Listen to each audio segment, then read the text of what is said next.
Hi SkieDe fam, it's SkieDe here. Today we're going to be solving probability with combinatorics.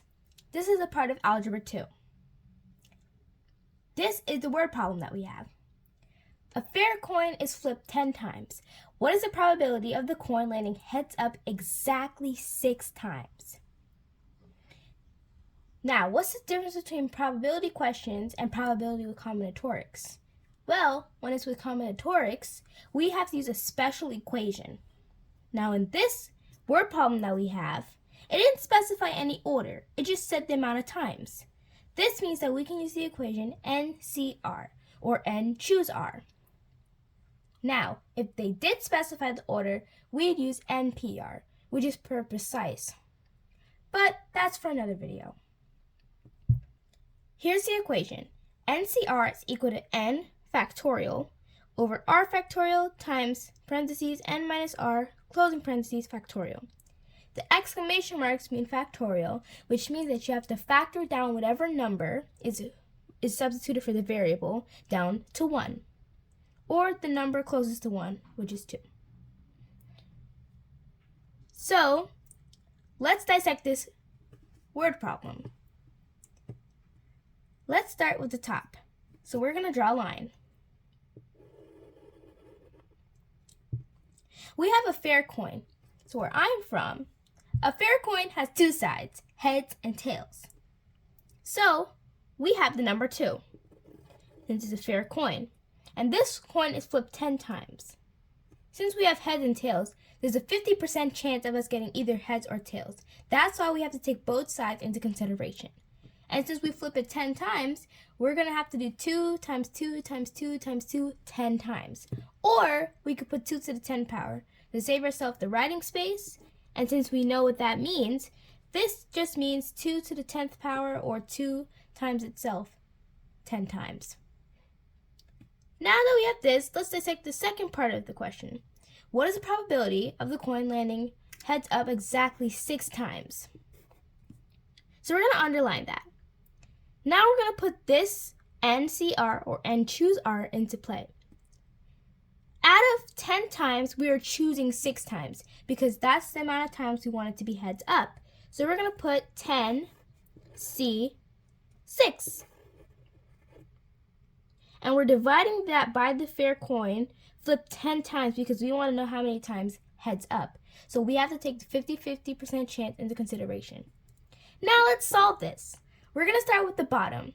To make it easier, just think of this as 2 times itself 10 times.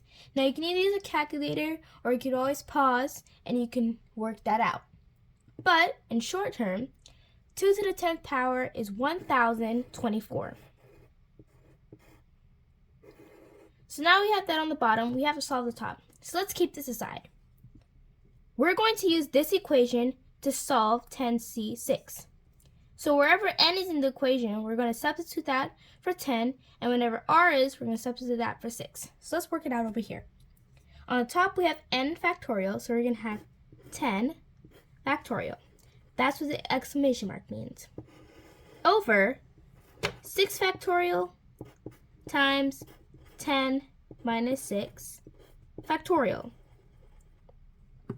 Now let's solve this. We're going to be using PEMDAS, so parentheses first. 10 minus 6 is 4. So we can erase this and substitute this for 4. Now on the bottom we have 6 factorial times 4 factorial. Now here's a trick. Instead of taking our top number and going all the way down to 1, all we have to do is go down to the biggest number, which in this case is 6. So we have 10 times 9 times 8 times 7 times 6, and we can stop. We put back the factorial sign because we can still go down, but we're just not going to.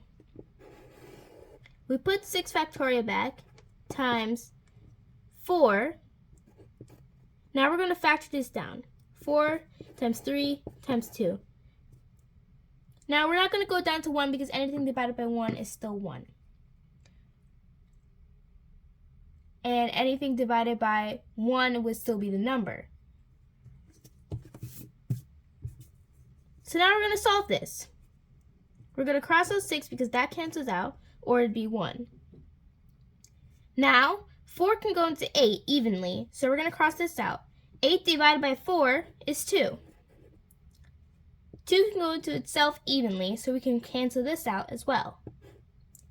And 3 can go into 9 evenly, so we're going to cross it out. 9 divided by 3 is 3.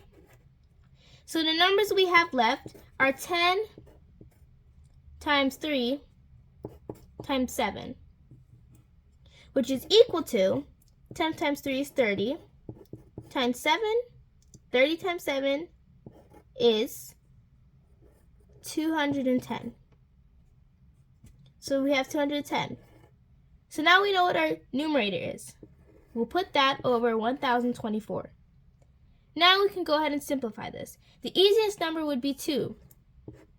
So we'll simplify the top by 2 and the bottom by 2. This would give us 105 over 512. And so the probability, we can calculate the percentage, which would be 20.508%. I hope you guys enjoyed, and thanks for watching. Feel free to share with family and friends. Bye!